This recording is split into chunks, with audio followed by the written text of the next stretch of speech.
My sister-in-law posted on Facebook that I was dangerous around children after I tattooed my niece for her 18th birthday. When I pointed out she was an adult, she snapped, "She's just a girl who can't see the bigger picture, and as her mother, I know what's best for her." I left without a word. That was 9 months ago. Yesterday, she went white in court and collapsed when the judge read the verdict. My sister-in-law sued me for tattooing my niece. I have been a tattoo artist and the black sheep of the family for decades. My brother always looked at my body like the ink made me less than him, and his wife Karen was one of those women who just had to speak her mind. The kind of woman who would tell kids their Mother's Day drawings look terrible, and once even said she'd rather die than have anyone in her family look like me. Well, her daughter, my niece Mindy, came into my shop on her 18th birthday. She wanted a love heart on her tricep with her best friend's death date across it. Simple and meaningful. I got done with the tattoo, took my payment, I tried to give it for free, but she insisted, and let her be on her way. I knew Karen would have something to say, but what I didn't expect was a nuclear call literally 30 minutes later. "You infected her!" Karen screamed so loud I had to hold the phone away from my ear. "She's marked for life because you couldn't say no." I tried explaining that Mindy was 18, that it was legal, that she'd signed all the papers, but Karen told me to watch out, then hung up on me. Then came the family group text. Mom said she was ashamed of me. Eric agreed with her. When I pointed out that Mindy was an adult who wanted the tattoo, Karen butted in and said that she wasn't an adult. She was just a girl who couldn't see the bigger picture, and as her mother, she knows what's best for her. I decided to just leave the group chat. Tomorrow was Sunday, meaning weekly family dinner. I showed up ready to defend myself and Mindy, but Karen blocked the doorway. "Absolutely not," she said. "You're not welcome here until you remove her tattoo." I explained the artist wasn't even the one to do removals, which seemed to make her mad because she screamed that I'd be paying for the removal in that case. I saw Mindy standing in the doorway, her face filled with secondhand embarrassment. "Mom, that tattoo is for Jack. It means a lot. Jack would be ashamed of it." Karen cut her off. Mindy's jaw dropped. I went to say something, but Karen slammed the door in my face. I heard her giving out, but I'm not sure what was said. That night I texted Mindy, but the text bubble went green. Karen had taken Mindy's phone. I knew I needed to help, so I contacted her through her school email and got her to leave early the next day with sickness. I gave her advice on how to deal with her mom, and we decided she needed to move out. She couldn't stay at mine. My lease was ending and I was moving across the country soon, but she could have her own place. I dropped her off a few blocks from her house so Karen wouldn't suspect a thing, but she did. And that night, I got a particularly nasty call where Karen told me if I tried anything else, she'd make me regret it. So naturally, I tried something else. I started sending Mindy money to look for her own place. She was thankful, but that lasted about a week. Karen snooped through her bank account and saw my name. I woke up the next day to her posting on Facebook that I was dangerous around children. Just like that, my reputation was ruined. Now, one of the first things that came up when you Googled my tattoo shop was that post. It destroyed my business overnight. On top of that, she sent the post to our entire extended family without context. I was uninvited from our great-grandmother's 100th birthday party. She even went as far as contacting my shop's licensing company, saying I tattooed minors without parental consent to try get my shop shut down. It was about 2 weeks after the post when Mindy came back into my shop. She was basically in tears. "Uncle, I hate life at home." There were no customers inside, so I knelt down and embraced her. We talked for a bit, and that's when she brought up this one tattoo she's wanted since she was 12. She showed me the design she'd been working on for years, a shark swimming up her forearm. "It's for my love of the ocean, and Jaws is my favorite movie ever, and it's just me. Your mom will actually murder us both," I said, chuckling, knowing what I was about to do. "Mom will disown me either way. I need one person in this family to support me." She paused. "She's been making me wear long sleeves everywhere, made me quit the swim team because someone might see the heart tattoo." "Well, I'm sorry for saying this," I began, "but your mom is one ocean-sized idiot. Let's get this tattoo going." The beam on her face was amazing to see. 3 hours later, she walked out with this gorgeous piece. Mindy tried to hide it at first, only wore hoodies and sweatshirts. She emailed me basically every day laughing about how she was scared, but almost excited to see how much her mom flips out. Well, it didn't take that long. Mindy was changing one of the days when Karen burst into her room with some information she'd found about the dangers of tattoos. And it's while standing there with that graphic in her hand that she saw the shark piece on Mindy's forearm. From what Mindy told me, her reaction was priceless. Rage, sadness, confusion, panic, every negative emotion possible. The only thing she didn't do was drop to her knees and cry. She grabbed Mindy's forearm and actually tried to smack her. Mindy yanked her arm away and dodged, and that's when she decided it would be funny to mess with her mom. "I have a full sleeve booked with Uncle next week," she chuckled. Now Karen actually dropped to her knees. She started crying with rage, and after a minute on the floor, she actually called my brother to cancel their date night. Instead, she got in her car and started speeding to my shop. I was cleaning my equipment when I heard tires screech outside and looked up to see Karen's SUV jump the curb into my parking lot. She slammed the door so hard the whole car rocked and started marching toward my shop with her phone held up recording everything. Her face was red and twisted with rage even from 20 feet away. She started screaming at 2 people walking by to call the police because I was a predator who hurt children. The couple hurried away looking scared while my 2 customers inside looked up from their consultation books. One of them grabbed their stuff and headed for the door immediately. I rushed to lock it just as Karen reached the glass, and her fist started pounding so hard I thought she might break through. She was live streaming on Facebook and screaming that I tattooed her child again. My remaining customer pulled out their phone and started recording her meltdown. I grabbed my phone and held it up to the window, showing Mindy's signed consent forms with the dates clearly visible. Karen tried to grab it through the mail slot and got her hand stuck for a second, which made her even angrier. She started telling everyone passing by that I was grooming her daughter. Someone must have called the cops because a patrol car pulled up 10 minutes later. Officer Rodriguez got out, and Karen immediately ran to him claiming I was a predator who tattooed minors. He asked to see my licenses and consent forms, which I showed him through the window before unlocking the door. Everything was in perfect order, including time-stamped security footage of Mindy arriving alone and excited for her tattoo. While Rodriguez was taking statements, I texted Mindy to warn her about what was happening. She replied that her mom had already torn apart her room looking for evidence, and she was was hiding at her friend Amelia's house. My chest got tight knowing I'd made things worse for her. Rodriguez warned Karen about making false reports and harassment charges if she kept this up. She stormed off, but not before announcing loudly that she was calling her lawyer. Several people had recorded the whole thing on their phones. That evening, I closed the shop early after only 3 customers all day, thanks to Karen's Facebook posts still spreading. Other tattoo artists in town started texting me support, but said they'd never seen anything this crazy. Mom called me that night, and for once she sounded calm instead of angry. She said she'd seen the videos from multiple angles, and Karen looked completely unhinged. It was the first time she hadn't immediately taken Karen's side, but she still told me I needed to stop tattooing Mindy because things were getting out of control. The next morning, a process server showed up at my shop with a thick envelope. Karen was suing me for intentional infliction of emotional distress and seeking $50,000 in damages plus a restraining order. My hands shook as I read through the legal papers. That afternoon, my phone rang, and it was my lawyer saying the restraining order hearing was tomorrow, and if it got granted, I couldn't be within 500 feet of Mindy. My stomach dropped hard. I told him she was 18, but he said the judge might grant it temporarily until the full hearing happened. Right after that call, Derek texted me security footage from the day Karen showed up at my shop. The video showed her keying my car before she even came inside. He wrote that I might want this for tomorrow. I spent the whole night getting ready for court and organizing every consent form and text message and character reference I had. Each piece of paper felt like a small shield against Karen's money and connections. The next morning at the courthouse, Karen showed up with 3 lawyers while I only had 1. She wore this conservative suit and played the concerned mother perfectly. They said Mindy was too traumatized to be in the courtroom, which was total BS. The judge looked at Karen's evidence first, and she'd actually hired some cult expert who testified that tattoo artists often mark vulnerable youth for trafficking. My lawyer objected hard, but the damage was already done, and several people in the gallery gasped. When we showed the security footage of Karen keying my car, she claimed it was deep-faked and demanded forensic analysis. The judge granted a 2-week continuance with the temporary restraining order in effect, which meant I couldn't contact Mindy at all. I wonder what's really driving Karen to go this far, calling lawyers and making up stories about trafficking. There's something deeper here than just not liking tattoos. The way she blocked Mindy from the family dinner and took her phone makes me curious about what kind of control she needs to have over her daughter's life right now. Outside the courthouse, Eric caught me in the parking lot and told me this was insane. He said Karen hired a private investigator to follow me, and I needed to document everything because she was looking for any violation. His hands shook as he lit a cigarette, even though he quit years ago. I went back to an empty shop with 3 more 1-star reviews online, all claiming I tattoo minors. My afternoon appointments had all canceled. Derek brought me coffee and offered to write a statement about Karen's harassment. 3 days later, Mom called me whispering. She said Karen came by asking if she'd seen Mindy, and Mom said no, but Karen seemed suspicious. Karen mentioned putting up a $5,000 reward for information about Mindy's whereabouts. Then a news van appeared outside my shop because Karen gave an interview to local news about predatory tattoo artists targeting children. They wanted my comment, but my lawyer told me to stay silent, even though silence looked like guilt. That night, I was closing up the shop when I heard glass exploding, and a brick landed on my floor with a note taped to it that said, "Child Predator" in red paint. I ran outside, but whoever did it was already gone, and when I checked my security cameras, they'd been spray-painted black first. Derek came over within 20 minutes and helped me sweep up the glass and board up the window with plywood from his truck. My hands were shaking the whole time we worked, and Derek kept saying we needed to call the cops, but I knew it wouldn't help since there was no evidence of who did it. Around midnight, I got an email from Mindy using Mom's computer saying she was going to the courthouse tomorrow to file for a restraining order against Karen. She said Mom had been recording Karen's calls where she made threats and admitted to stuff, and Mindy was done hiding. The next morning, I drove to the courthouse and waited outside in my car since I couldn't go in with her because of the restraining order distance rules. Mindy went inside with a folder full of papers, and about 10 minutes later, Karen showed up with 2 lawyers in suits. I watched through the glass doors as Karen started screaming that Mindy had been brainwashed, and when she actually lunged at her daughter, the security guards had to grab her and pull her back. The clerk at the filing desk saw the whole thing happen and started processing Mindy's paperwork faster, while Karen's lawyers tried to say Mindy didn't have the mental capacity to file legal documents. The clerk just looked at them and said she's 18, so please step back. Karen was still yelling as the guards made her move away from the counter, and Mindy finished filling out her forms. That afternoon, Eric texted me saying Karen didn't know he was helping Mindy get her important documents like her birth certificate and social security card from a safety deposit box, and he was meeting her tomorrow. 2 days later, I was in my apartment making coffee when my neighbor started banging on my door saying some creepy guy was taking pictures through my window. The cops showed up and caught the guy who turned out to be a private investigator Karen hired, and he told them he was documenting my lifestyle for court, but they arrested him for trespassing anyway. My lawyer came to my shop the next day and brought copies of Derek's security footage from the removal place and the police report about the PI getting arrested. He said this was good because it showed a pattern of harassment, and the judge would see it at the full hearing next week, which was the first real hope I'd felt in weeks. That night, I had this dream about just doing normal tattoos on regular customers who wanted art on their skin, and woke up to find 2 more shops in town had told their artists not to associate with me because they were scared of the bad publicity. 12 years of building my reputation was just crumbling away piece by piece. Then Mom called me panicked because Karen was at her house with 2 police officers demanding to search for Mindy, and I could hear Karen screaming about kidnapping in the background, while an officer was saying they needed a warrant to search anything. About 30 minutes later, Officer Rodriguez showed up at Mom's house, and I heard him on the phone telling Karen that filing false reports was a crime, and her daughter was a legal adult. Karen kept insisting Mindy was mentally incompetent, but when Rodriguez asked for documentation, she couldn't provide anything, and just kept repeating that a mother knows what's best for her child. The front door opened, and Mindy walked out holding her phone up like she was recording everything. She looked right at Rodriguez and said she wanted to file harassment charges against her mom. She showed him her phone screen with hundreds of texts from Karen calling her stupid and worthless,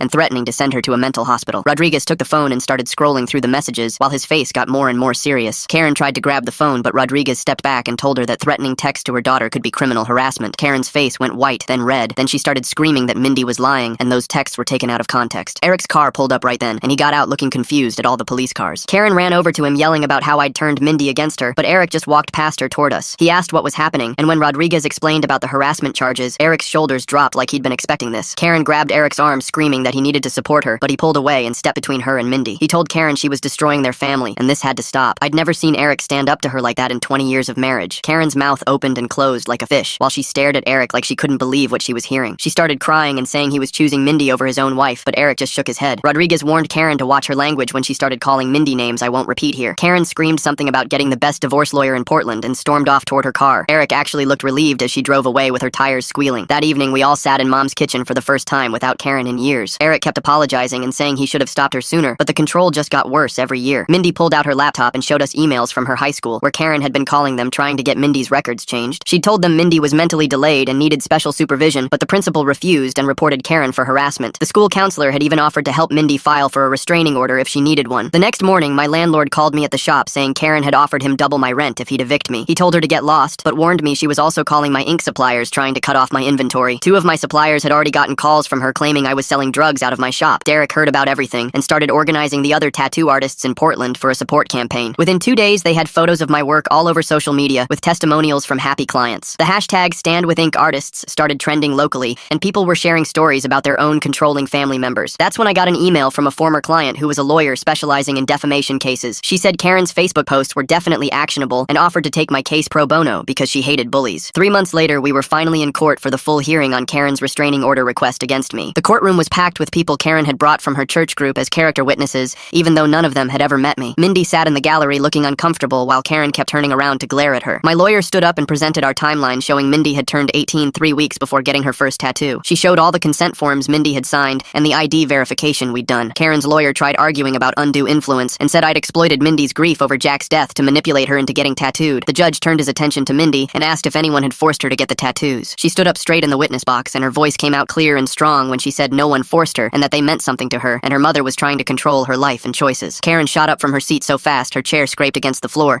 and started yelling that Mindy didn't know what she wanted and to look at her because she was marked for life. The judge's gavel came down hard, and he warned Karen about outbursts while her lawyers grabbed her arms trying to pull her back down into her seat, but she shook them off and kept glaring at Mindy. The judge spent the next 20 minutes going through all the evidence my lawyer had submitted, including the false police reports Karen had filed saying I was dealing drugs out of my shop, the Facebook posts that destroyed my business, receipts showing she'd hired a private investigator to follow me, and recordings my landlord had made of her trying to bribe him to evict me. His face got more and more serious as he flipped through each document, while Karen sat there looking smug like she thought all this evidence was actually helping her case somehow. The judge set down the papers and looked directly at Karen before stating he was dismissing all charges against me and granting Mindy's request for a restraining order against Karen and referring the case for criminal harassment charges. The judge dropped that hammer harder than Karen's jaw when Eric finally picked a side. Watching someone's power trip crash into legal reality is like watching a car try to argue with a brick wall. Karen's face went white, and she actually fainted right there in the courtroom, hitting the floor with a thud, while everyone scrambled around her and the bailiff called for medical help. A week later, I got a call from my lawyer telling me Karen had been formally charged with harassment, filing false police reports, and attempted extortion since my landlord had recorded her trying to bribe him. She was out on bail, but legally couldn't contact me, Mindy, or even Mom, which must have been killing her since she loved controlling everyone. Business started coming back to my shop slowly, with some clients specifically booking appointments because they'd heard about the case and wanted to support someone standing up to controlling parents. Derek came by with some new aftercare products he'd developed, and we started working together on a line specifically for sensitive skin, which was actually doing pretty well. Eric showed up at my shop one afternoon looking exhausted and told me he'd filed for divorce and emergency custody of their younger son, Sam, who was 16, and he couldn't let Karen do to him what she'd done to Mindy. We talked for hours that day and started building the kind of relationship we'd never had growing up when he always looked down on me for my tattoos. 2 weeks after that, Mindy called me panicked because some women from Karen's church had shown up at her new apartment claiming they just wanted to check on her but asking all these questions about her living situation and whether she was going to church. Mindy was smart though and recorded everything on her phone documenting each time they came by, which added more violations to Karen's growing list of charges. My lawyer Janet filed our defamation suit seeking $200,000 in damages for the lost business from Karen's Facebook posts, and the court immediately froze Karen's assets pending the investigation, which meant she couldn't afford her fancy lawyers anymore and had to use a public defender for the criminal charges. Mom called me crying one night, asking if I'd come to dinner that Sunday, and when I showed up it was just me, Eric, Mindy, and Sam sitting around the table like a real family for once. Mom looked at me with tears in her eyes and said she was wrong about everything, and that she'd let Karen's voice become louder than her own judgment, and my tattoos didn't make me less than anyone. A month passed, passed and things seemed almost normal until the prosecutor called to say Karen's criminal trial was coming up and she'd been calling every relative she could find trying to get them on her side. Most of the family had seen the evidence by now and knew the truth, but a few cousins believed her wild stories about me being some kind of predator who'd brainwashed Mindy. The prosecutor met with us the week before trial and told us Karen's public defender was pushing for a plea deal with just probation and counseling, but the state wanted jail time because of how many times she'd harassed us and filed false reports. Karen refused any deal that meant admitting she'd done anything wrong. That same week, Mindy got her acceptance letter to art school with a partial scholarship, and she'd written her whole admissions essay about her tattoos and what they meant to her. She showed it to me, and there was this line that said her mom always told her art was worthless, but now it was going to be her future. I'd been planning to move across the country when my lease ended, but my landlord actually offered me a cheaper rent if I'd stay, because he felt bad about all the damage Karen had done to my business. The shop that almost died was actually doing better than ever, now that people knew the real story. The trial started on a Tuesday morning, and Karen took the stand first, claiming she was just protecting her mentally fragile daughter from making bad choices. The prosecutor showed her Mindy's honor roll grades and the art school acceptance letter, and Karen actually said they were fake documents we'd made up. The next day, Officer Rodriguez testified about all the false reports she'd filed and how she'd tried to bribe him to arrest me. They played the security footage from my shop's camera, showing her keying my car in broad daylight while her church friends sat in the gallery looking like they'd seen a ghost. This wasn't the woman who ran their bake sales and organized prayer groups. Then the prosecutor played the recorded phone calls, where Karen offered the tattoo removal guy $5,000 to say I'd threatened him, and another call where she told someone she'd destroy my business and anyone who helped me. Her voice filled the courtroom clear as day, saying those exact words. Eric took the stand on day 3 and talked about years of her controlling everything from what the kids wore to who they could be friends with and how she'd cut him off from his own family. He looked right at the jury and said he'd enabled it by staying silent, and he'd failed his children by not standing up to her sooner. Sam reached over from where he sat behind us and squeezed his dad's shoulder. The jury went to deliberate after closing arguments, and we sat in the hallway waiting while Mindy sketched in her notebook. She showed me her newest design, which was a phoenix rising from ashes with flames that turned into flowers at the tips. She said it was for after all this was over and she could finally start fresh. 3 hours later, they called us back in, and the foreman stood up and said guilty on all counts. Karen jumped up screaming that we'd all been brainwashed and this was some big conspiracy against her, and the judge had to bang his gavel 3 times to get order back. He sentenced her to 18 months in prison plus 3 years probation and mandatory counseling after she got out. The courtroom cleared out, and Eric grabbed my shoulder outside and just stood there for a second before pulling me into the first hug we'd had in years. A week later, I was setting up the shop when 3 people from Karen's church walked in looking nervous and asked if they could talk to me for a minute. They told me how Karen had been telling them all these stories about me for years and how they'd believed her, but after seeing the court case and the evidence, they realized she'd been lying the whole time. One woman actually started crying and said she was sorry for believing I was dangerous, and another guy shook my hand and said the church board had voted to remove Karen from all her positions even before the verdict came in. That same afternoon, Eric brought Sam by the shop after school, and Sam was looking at all the designs on the walls with his eyes wide. He asked me if I'd give him a tattoo when he turned 18 in 2 years, something small to remember that standing up to bullies matters even when they're family. Eric actually nodded and said he thought it was a good idea, which shocked me more than anything else that had happened. 3 days later, my lawyer called to tell me the defamation settlement had been approved for $150,000, which would come from Karen's assets since she'd been found guilty. I decided to use part of it to set up a fund for young adults trying to escape controlling families, and Mindy helped me design the logo, which was a broken chain turning into birds flying away. 2 months passed, and Karen's lawyer filed an appeal, claiming she'd been suffering from emotional distress. But the appeals court took one look at the pattern of behavior, the fake CPS reports, the calculated defamation campaign, and denied it in less than an hour. Meanwhile, Karen had started sending letters from prison to distant relatives, claiming she was a political prisoner being persecuted for her religious beliefs and traditional values. My cousin in Texas called me confused, and I just emailed him the court transcripts and police reports, and he called back an hour later apologizing for even questioning what happened. Eric told me he'd started taking the kids to therapy, and the therapist had them all reading about controlling behavior and manipulation tactics. He said they were learning what normal looked like, and it turned out tracking your kids' every move and going through their phones daily wasn't love, but control. The shop started getting more popular after the news coverage shifted to show the real story, and I decided to host a Freedom Art Day where anyone over 18 whose parents disapproved could get discounted tattoos. The line wrapped around the block, and the local news covered it as a positive story about personal expression and family acceptance. Mom surprised everyone by showing up that day and asking for her first tattoo at 67 years old, a small heart on her wrist with all her grandchildren's initials inside it. She laughed while I was doing it and said if Karen could see this, she'd probably have a stroke, but that maybe it was time the family stopped living in fear of one person's opinions. 6 months into Karen's sentence, Mindy had her first art show at the student gallery, and the centerpiece was this huge painting of her tattoos with the title, "My Body, My Canvas, My Choice." It sold for $500 to a woman who said she'd escaped her own controlling mother, and the piece spoke to her. Karen got released after 8 months for good behavior, but she couldn't help herself and drove past my shop 4 times in her first week out, which violated the restraining order that was part of her parole. The security cameras I'd installed caught everything, including her taking photos of the shop and making hand gestures at the windows. The parole officer didn't even hold a hearing, just sent her straight back to serve the full 18 months plus 6 more for the violation. The district attorney's office called me 3 months later, asking if they could use our case for their training program. They wanted to show new prosecutors how harassment cases can escalate when controlling behavior goes unchecked. I signed the papers, and they sent me a copy of the training video where they blurred our faces but kept all the details. Really makes me wonder what Karen's thinking, sending letters from prison claiming claiming she's some kind of political prisoner when there's literally video of her keying cars and recordings of her trying to bribe people. Does she actually believe her own story at this point? Eric started seeing a therapist he met at one of his counseling sessions, and they hit it off right away. She understood boundaries and actually encouraged him to set them with family members. Sam thought it was weird having someone who wasn't trying to control every part of his life. Meanwhile, Mindy came into my shop with a new design she'd been working on. She wanted a phoenix on her shoulder blade to represent rising from all the crap her mom put her through. As I worked the needle across her skin, she talked about Jack and how he would have loved seeing her free like this. The shop felt quiet and peaceful that afternoon. Almost a year to the day after her first tattoo, Mindy organized a memorial fundraiser at my shop for Jack. We did tattoos all day with the money going to mental health support for teens who'd lost friends. Over 200 people showed up, and we raised almost $15,000. That same week, I got a call from Eric's lawyer saying Karen had sent a letter from prison trying to claim grandparents' rights to see Sam. The lawyer laughed and said he wouldn't even file it since convicted harassers don't get custody rights. Derek came by the shop later that month with a business proposal. He wanted to open a second location together and said our story had inspired him to stand up to bullies in his own life. We shook hands and started looking at spaces downtown. Mindy entered an art competition with a piece about bodily autonomy, using photos of her tattoos as the centerpiece. She won first place and got a gallery showing in New York as part of the prize. She didn't mention her mom once in the acceptance speech. As Karen's final release date got closer, Eric went to court to get a permanent restraining order for the whole family. The judge granted it immediately based on her criminal record, and she'd have to stay 1,000 feet away from all of us forever. She'd be coming back to an empty house since Eric had already filed for divorce and moved out with Sam. They released her to a halfway house across town, and within 3 hours she was on social media posting about being a victim of the system. Nobody cared anymore though, since all her old friends had moved on after seeing the truth. The family gathered at Portland State for Mindy's college graduation, where she gave the valedictorian speech. She had 7 tattoos now, each one with its own meaning and story. Her speech talked about choosing your own path and not letting anyone else define who you're supposed to be. Karen wasn't there, of course, but nobody missed her. 2 years passed before Eric finally got around to proposing to his new girlfriend Lily, and when their wedding day came that next summer, Sam stood there as his best man, looking so grown up in his suit. Mindy got up to do a reading she'd written herself about how real love means accepting people exactly as they are, not trying to change them into what you think they should be, and I watched Mom wipe tears from her eyes the whole time. The ceremony was small, just 30 people in Mom's backyard, but it felt more like family than any of those huge dinners we used to have with Karen running the show. After everything settled down, I started teaching workshops at the local tattoo convention about dealing with difficult parents and making sure you have all your paperwork perfect, because you never know when someone's going to try to sue you. Young artists would come up to me afterwards saying they'd heard about my case and asking for advice about similar situations, and I'd show them my filing system and explain how important it is to stand your ground when you know you're right. The story got picked up by some advocacy groups, and before I knew it, the city council was actually considering legislation they started calling Mindy's Law, which would make it a specific crime to harass or threaten business owners who provide legal services to adult children. The councilwoman who sponsored it said Karen had actually done us all a favor by being so extreme that nobody could argue against protecting service providers from crazy parents. It passed unanimously 6 months later, and they invited Mindy and me to the signing ceremony, where the mayor said this would protect countless young adults from having their autonomy violated by controlling parents. About 2 years after that first tattoo, Mindy called me with huge news that she'd saved enough to open her own art studio right next door to my shop. The first piece she hung up was this beautiful portrait of Jack surrounded by hearts and sharks, and she said it was perfect because he would have loved seeing her follow her dreams without letting anyone stop her. The grand opening brought in half the neighborhood, and even Eric showed up with his family to support her, taking pictures of everything and posting them online with captions about how proud he was of his niece. Sam turned 18 the following spring, and guess who walked into my shop on his birthday asking for his first tattoo? He wanted a small compass on his wrist, and when I asked him why, he said it was so he'd never lose his way like his mom did. Eric stood there taking photos the whole time, telling Sam how good it looked and how he was proud of him for making his own choices. We got word through the lawyers around that time that Karen had moved to Arizona and was still posting on various forums about her stolen family, but the permanent restraining orders meant she couldn't contact any of us ever again. Her posts got less and less engagement as people realized she was just bitter about losing control, and eventually she faded into irrelevance, just another angry person shouting into the void of the internet. Mom decided to host Thanksgiving that year, and the table was packed with Eric's new family, Mindy's girlfriend Amy, Sam's college friends, and even Derek came with his partner. Mom stood up before dinner and said this was what family really looked like, people who choose to love each other exactly as they are, instead of demanding they become something else. The next week, this young woman came into my shop, nervous and fidgeting with her phone, and told me her parents hated tattoos, but she was 18 and wanted to honor her late grandmother. I showed her all the consent forms, explained her rights as an adult, and told her that her body was her choice, nobody else's, and she smiled with such relief before picking out a beautiful design. These days, Mindy and I work side by side with customers flowing between our shops, checking out her paintings, and then coming to me for custom tattoo designs based on her art. The walls have all these newspaper clippings about our case and Mindy's Law, but honestly, we hardly talk about it anymore because we're too busy living our actual lives. We survived Karen's war against our family, and now we spend our days creating art and helping other young people claim their independence from controlling parents. Every tattoo I ink feels like a small revolution, a permanent mark of someone choosing their own path, and Mindy says her paintings are the same way, expressions of freedom that nobody can take away. The shop that almost died because of one Facebook post is now a symbol of resistance in our community, and parents know better than to try to bully us into refusing service to legal adults. Sometimes I think about those family dinners where Karen would criticize everyone and control every conversation, and I'm grateful she showed her true colors because it freed all of us to build something real. Mindy keeps that first tattoo, the heart for Jack, touched up and bold old, and she told me recently that it reminds her every day that love means supporting people's choices, not controlling them. Sam's at art school now, studying design, and he sends me pictures of his projects with notes about how he's incorporating tattoo aesthetics into his work. Eric and Lily had a baby girl last year, and Eric already jokes that when she's 18, she can make her own choices about everything, including tattoos. Mom turned our old family group chat into something new without Karen, where we actually support each other instead of tearing each other down. The last time I saw Karen was in a lawyer's office 3 years ago for the final settlement, and she looked smaller somehow, like all that anger had eaten her from the inside out. But we don't dwell on her anymore because we're too busy with our actual family, the one we chose to build after she tried to destroy it. Time flies when you're not being sued by your crazy relatives, doesn't it? Thanks for letting me snark through this wild ride with you. Like the video, it helps more than you think.